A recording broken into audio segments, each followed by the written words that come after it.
Fala galera, bem-vindo a mais um vídeo do canal Conhecimento é Tudo.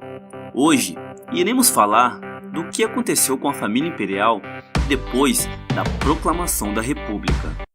Como todos nós sabemos, ou deveríamos saber, em 7 de setembro de 1822 ocorreu a independência do Brasil, onde o Brasil se separou de Portugal.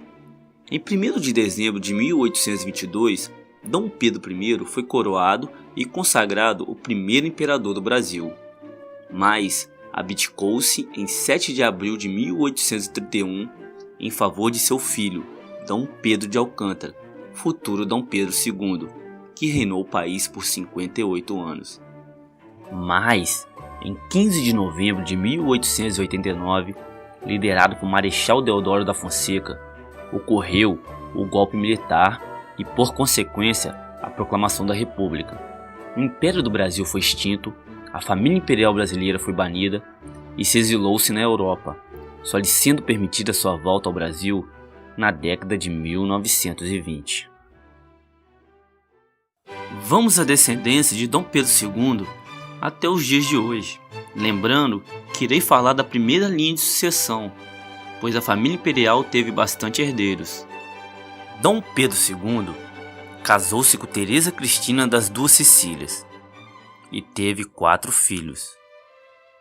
Afonso Pedro, príncipe imperial, que faleceu aos 2 anos de idade em consequência de epilepsia. Isabel, princesa imperial. Princesa Leopoldina. Pedro Afonso, príncipe imperial, que faleceu com 1 ano de idade em consequência de uma febre. Isabel, ela mesma, Princesa Isabel, a Redentora, casou-se com Gastão de Orleans e teve 3 filhos. Pedro de Alcântara, príncipe do Grão-Pará. Luís de Orleans e Bragança, príncipe imperial. Antônio Gastão de Orleans e Bragança. Pedro de Alcântara de Orleans e Bragança era o primeiro na linha de sucessão, mas renunciou ao casar-se com a condessa tcheca Maria Elizabeth, que era de uma família antiga e aristocrata da Boêmia, porém sem laço qualquer dinastia da Europa. Luís de Orleans e Bragança casou-se com Maria Piar de Bourbon. Tiveram 3 filhos. Pedro Henrique de Orleans e Bragança. Luís Gastão Antônio Maria Felipe de Orleans e Bragança. Pia Maria de Orleans e Bragança. Pedro Henrique de Orleans e Bragança casou-se com Maria Isabel da Baviera e tiveram 12 filhos. Luís Gastão de Orleans e Bragança, atual chefe da Casa Imperial do Brasil. Eudes de Orleans e Bragança, renunciou em 1966. Bertrand de Orleans e Bragança, segundo na linha de sucessão ao trono imperial brasileiro. Isabel Maria de Orleans e Bragança é a 7ª na linha de sucessão ao trono. Pedro de Alcântara Henrique de Orleans e Bragança renunciou em 1978. Fernando Diniz de Orleans e Bragança renunciou em 1975. Antônio João de Orleans e Bragança é o 3º na linha de sucessão. Eleonora de Orleans e Bragança.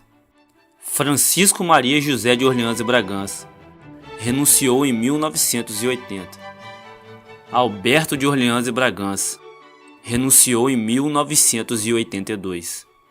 Maria Teresa de Orleans e Bragança renunciou em 1995.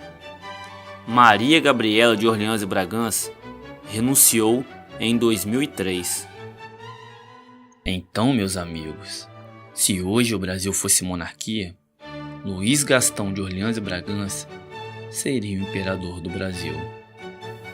Como Luís Gastão de Orleans e Bragança não tem herdeiro, quem assumiria o trono com seu falecimento, caso o Brasil fosse monarquia, seria Bertrand de Orleans e Bragança, que também não tem herdeiros.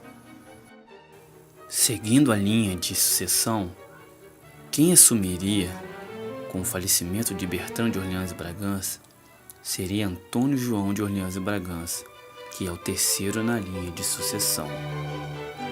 E como quarto na linha de sucessão está seu filho, Rafael Antônio Maria de Orleans e Bragança. Então, meus amigos, o futuro chefe da Casa Imperial e futuro imperador do Brasil, se caso o Brasil fosse monarquia, seria Rafael Antônio Maria de Orleans e Bragança. Fala, galera! Não se esqueça de se inscrever, comentar, curtir e compartilhar. Forte abraço a todos!